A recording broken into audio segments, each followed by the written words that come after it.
on another adventure. Sitting in the back of a truck, headed out to go farm some oysters. We're gonna go pick them up right out of the water, shuck them right there on the boat. Where did you just pull that out of? Out of my pocket. I got a couple more. We're in Charleston for Holy Smokes. We're serving oysters tomorrow at the festival, but we gotta go get them first. We gotta go out on the water with our friends here at Charleston Oyster Farm. Thomas Beers, Captain Thomas Beers, he's the one who is driving the truck right now. We're back here, all four of us, sitting crisscross applesauce. Let's go eat some oysters. This place looks familiar. Been here. Last time we were fishing here. Now we're doing a different kind of fishing. Shell fishing. I've never done that before. Move it up.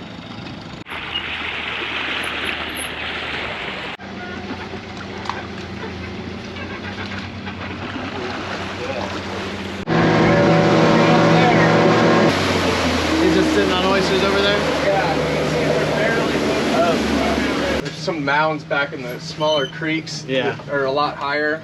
You guys just put on strap-on waders and get out there and Yeah, I use grab a wetsuit usually. Yeah. You can kind of see them spitting a little bit too. Yeah. They just grow long, skinny blades Oh, because yeah. the mud is so soft that They they're gotta just trying to come up, escape yeah. sedimentation. And then there's like all these spat that grow Yeah. one on top of the other on top of the other. Just one shell you put back out on the bank can turn into Like a lots dozen of moves, oysters. yeah. Oh yeah. Like, see, there's Look at that cluster. there's like one main one main and then oyster. everything growing off of it. and then all these, yeah.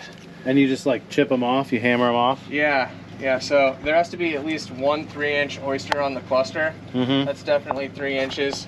Everything else, like down here, I don't know if I have a hammer on me, but I use a slag hammer, like Yeah. for welding. Yeah. And it kind of dampens the vibration a little bit on your hand because you're just hammering away all day. You also have a little pry, a little leverage. Yeah. But you basically pry it apart, pull all the smaller ones off, and then you'd hit this root with a hammer, and that would fall off. See, they kind of just, you can kind of break them apart Yeah. with your hands pretty easily too. The practice back in the day was to just pull everything off the lease and process it back on shore for like canning operations, and they'd be shipped all over the country. Yeah. But after several decades of doing that, Depleted everything. yeah, they realized they need to put the shell back. They were using it like to grind up and put it, mix into concrete. Mhm. That's what they call tabby. You Yeah. might see that in some of the downtown architecture. They also burnt it to create lime.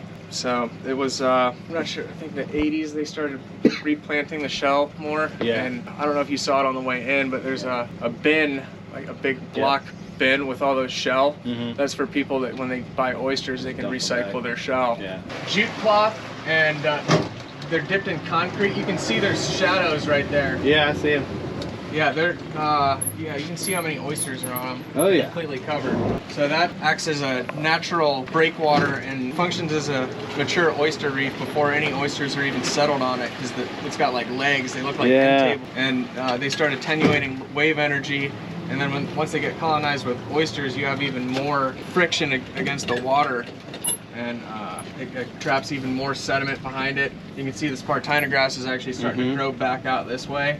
So that's a really vulnerable little stretch of marsh right there. You can see that little creek comes in and meanders back. And it's only a couple meters wide right there. So this is a pretty big stretch of water. You got a lot of wave energy this way, and that's the outside cut bank there. So it's getting eroded on both sides. So I figured if I could keep this area from breaching, it's a good proof of concept.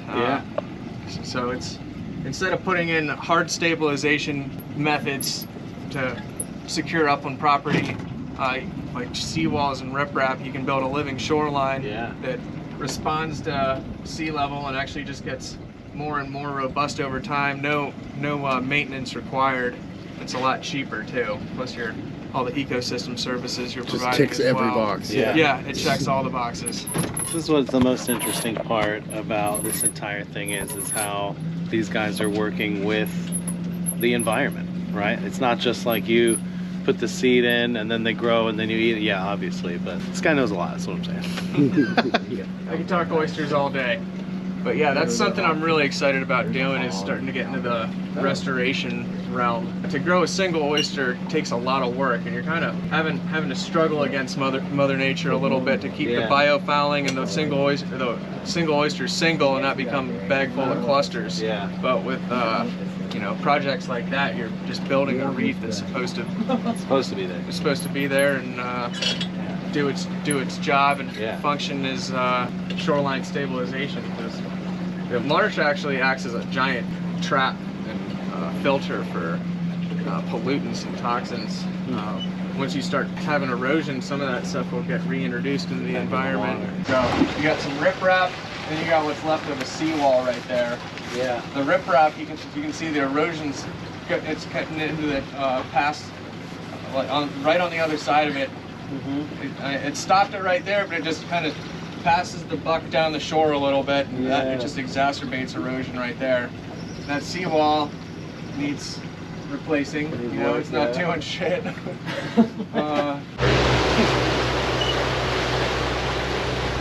what's that?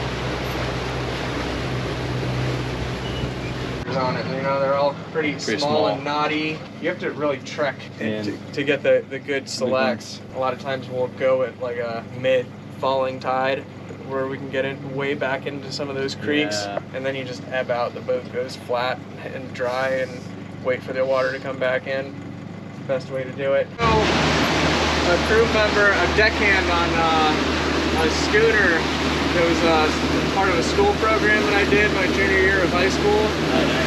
We sailed everywhere from Venezuela all the way up to Halifax. That's cool. Yeah, and then back down to Boston was where we ended. It was over 6,000 nautical miles, 4 months. You know, we're doing that next. Maritime history, maritime English, marine science, applied mathematics, navigation. Yeah, so it was like more credits than I would have gotten in a regular high school semester. But one of the deckhands on board, Pete Malinowski, was born and raised on his parents' oyster farm in Fisher's Island. And we had to duck some heavy weather going sailing from Gloucester to Maine, I think, and took shelter at his parents' farm and did a tour. I thought it was really cool. Marine science stuff always really stuck with me on that trip, and ended up coming down here for marine science and coastal geology. And oysters are kind of like rocks, and they're ecosystem engineers, so it kind of works. Does it work out? Yeah, it works. When I came down here, I noticed there wasn't really anybody doing mariculture, so I wanted to be one of the first ones to start doing it. But Pete actually went on to start the Billion Oyster Project. Yeah, that's like a reseeding in New York, right? Yep. Humongous restoration effort, really cool project. That's really cool. Yeah. When I first got them about about 5 weeks ago, all of them fit into one of these bags. So I had to use this 14 mil mesh to kind of stretch it out. This is 1.5 mil mesh. Next Monday we're going to be grading these things again. I've been doing it about every 2 weeks. 1 week you don't get that good of a grade. Doesn't seem worth it. But you got to do it at least every 2 weeks because of the algae. Oh yeah. But we'll come out here in between and shake these things out. But all 300,000 fit into a bag this size when we first got them. Now But you don't want to stuff the bags too much, right? No, keep it really low density. I don't even, I kind of just go super low density. That way you don't have to count anything. Yeah. So much time trying to count and figure out how many oysters. Like, I just go way under. Yeah. That way, I mean, right now it's not that much, but even when they get big and they're in this 14 mil, like, high density is like really hard on you and hard on your gear. And them too. Yeah. Yeah. And them. You don't get as good of a product. So you don't have to waste time counting. Right. You can see their like golden lips coming through, like shining, you know? That's all the fresh growth. Like all the perimeter of the oyster has like this transparent edge. That's all fresh growth. So how old are these guys right now? They're a couple months. Good. Yeah. And I was supposed to get them back in October, the beginning of October, but that hurricane kind of put a damper on things. Still really small. Yeah. And actually, when they're really small, they stick to your hand. They're like little suction cups. Like handling them is really, you like have to like get them off of you. Yeah, they're like little suction cups. General lifespan for an oyster? I think they used to live 20 years. Oh, now shit. they like 7 is max. Really? Yeah, Perkinsus marinus I think is what it causes it. It's a bacteria that has kind of been working its way north further and further. So all the wild oyster populations aren't living as long as they used to. What's the average like success rate? 10% if you're doing like 3-inch oysters. Really? If you try to get them all to these big one, you know, to this size, you're gonna lose a lot, probably 50%. Really? Yeah. So it's not really worth doing a bunch of them. We ate like 100 of them 2 weeks ago. I have videos of people taking these things down. Are these about how big yours are? Some are that big. Yeah, I have not seen that many that big. Yeah, they keep growing. I got some shell that, you know, grew until they died that are like huge. Jesus. They get big. Monsters. So big. Yeah, oyster sliders. You could fry, like if you fried this up, it would be so big, just one on Yeah. on like a, that'd be so cool. It's the size of a beef cheek. I'll harvest from them periodically when we have somebody who wants them. You know, Yeah. there's not a huge demand for jumbo oysters. Is the thickness of the shell due to like temperature or how much you tumble them, or? It's actually more to do with age. Okay. Yeah, so size of the oyster, as we see, you know, we have some that are huge and some that are still like 2 inches. Mm-hmm. So size is not a good indication of age. Shell thickness is a good indication. Because even though those things are small, if we shuck one, you'll see that shell is really thick. Yeah. Yeah. That's cool. Yeah, so those are cool oysters. They're small, like really thick shells, little rocks. Some of them the top shell starts to puff up, and they start looking more like clams than oysters. I dropped some off to somebody last year who texted me like, "Thanks for the clams." I was like, "Thanks for the compliment. Those are oysters." Yeah, if you can make them look like clams, you're doing something right. You know? It's kind of such a new industry that if somebody tried to take oysters and was planning on stealing them to sell them, you know, they would be red flagged pretty quick because they just look so much different. Yeah. But I'm sure one day it'll happen. You got that kayak rented, right? Yeah. The pretzels, they've been busted loose from their pretzel shape, so that water can start intruding into the fibers and stuff, and so this stuff starts breaking down a little bit. And since it's such a small surface area, they start to pop off of that rope. If it was like a flat surface, they would stay flat for a really long time before they popped off. But So they settle onto the rope and then they get big enough they pop off. well, they don't really pop off. It's a lot. It's a lot of work to get these things shut. Oh, okay. Yeah. But the first step is just break them out of that pretzel shape. Yeah. So they're in these ropes, and then once they start getting bigger and bigger, they start loosening up. A lot of this stuff is so overcrowded that it's not really gonna turn. It's not gonna really yield a good single. So that's probably just gonna get broadcast onto one of our one of our banks. So is this a daily routine for you, or? Yeah, there's always something to be done. Right now, it's staying busy picking wild oysters. Yeah. There's not a ton that needs to be done on the farm right now because there's not a lot of cages. But 9 months from now, pretty much all these cages are going to be full, and we're going to have three different crews working. Like, it's going to be a lot. Yes. It's about 2 years old. Yeah. Oh wow. Yeah. Is So this these the are some of the petite? slower growers. Okay. Yeah. And chuck some. Don't have to tell me twice. You got your knife? Yeah, I do. Nice. Tops it back in? Or what do you do with this guy? Actually, here, let me, we'll keep the shell. We reclaim everything. Throw it in there. Hell yeah. Just want to look at Oh, it. it's a pea crab. Yeah, those are good luck. Oh. That just adds a little crunch. They That guy? come in as See him? plankton the gills and right there? latch onto the gills That of guy the right oyster there? and just live in the gill of the Huh. oyster. You can send them to the gods or take them down. I'm taking him down.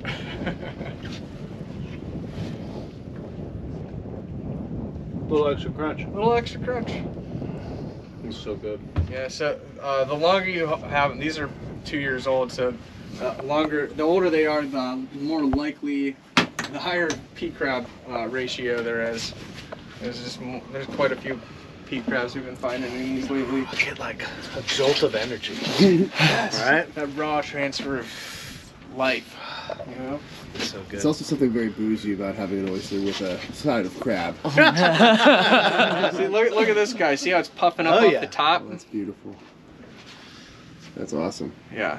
The petites are nice. Quite Those are clean. nice little rocks. When we harvest them, we pressure wash them. Yeah. So there's a You good get all bit of the mud stuff, in yeah, that right in hinge, there. you know? Yeah. Some guys are like purists. They're like, no, Yeah. push it in there, man. Push it That's in. minerality, right? But, you know, if you want to just taste the oyster, I'd do it like push it off to the side, Yeah. create a little gap. Who's up? Brad? Don't mind if I do. It's so pretty. Oh my god, that's so good. So salty. Look how deep that Salty. cup is. Yeah, there's a very nice amount of liquor in there. Yeah. God, that's amazing. About Yeah, as fresh if as you it look gets right right over there. if you hold that stick up, I bet you can see the Atlantic Ocean. Trying to look at your hand to see how many oyster accidents you've had Oh, over I've the had years. I've had quite a few. Oh man. Number of That them. was from picking today, Yeah. actually, or yesterday. That wasn't from shucking. I had a glove malfunction. Rodney. This one right here. Want a pea crab? Oh yeah. You got a little crabby too. Oh, nice. It's solid. On Awesome. this, What'd you think? They're good. you got that minerality. You got some Hey, mud on get your some lip. shit on your face. That's all right. I mean, length is not the best metric for the quality of an oyster. Yeah. It's wide fan, deep cup. If it's like, the more square it is, the better. You know, if it's round, then like top tier. Oh, nice. You know, so there's ones that are puffing Just up like a like that brisket. doesn't happen all the time, but those are my favorite. You know, Yeah. like when they start looking like clams. Yeah. These things have way more meat in them, like than a wild oyster. Yeah. It's twice its size sometimes. Oh, wow. All right. Thank you. Yes, sir. Get in there. Get in there. Crabs What's for Christmas. This one's pretty sweet. Yep. I like that little. I like the little.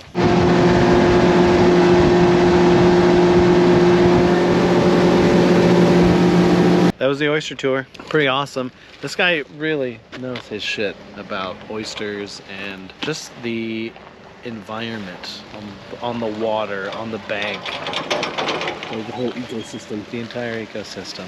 It's just impressive and interesting to be around people who know so much about something, you know? I didn't know I knew so little about Yeah, oysters. yeah, exactly. Got all the oysters. We pulled them up, all of them, out of the ocean. We ate them here at Bowen's Island. This place is pretty cool, nice historic restaurant. Thank you to Thomas Beers from Charleston Oyster Farm for taking us out, showing us the whole operation for the day. We learned a lot. Oysters are a very, very important part of the entire ecological community in the water. I don't know if those words made any sense together, Sounded good. Sounded good. but they're also delicious, and I think that's the point. So tomorrow, we're gonna go cook them, but that's another video.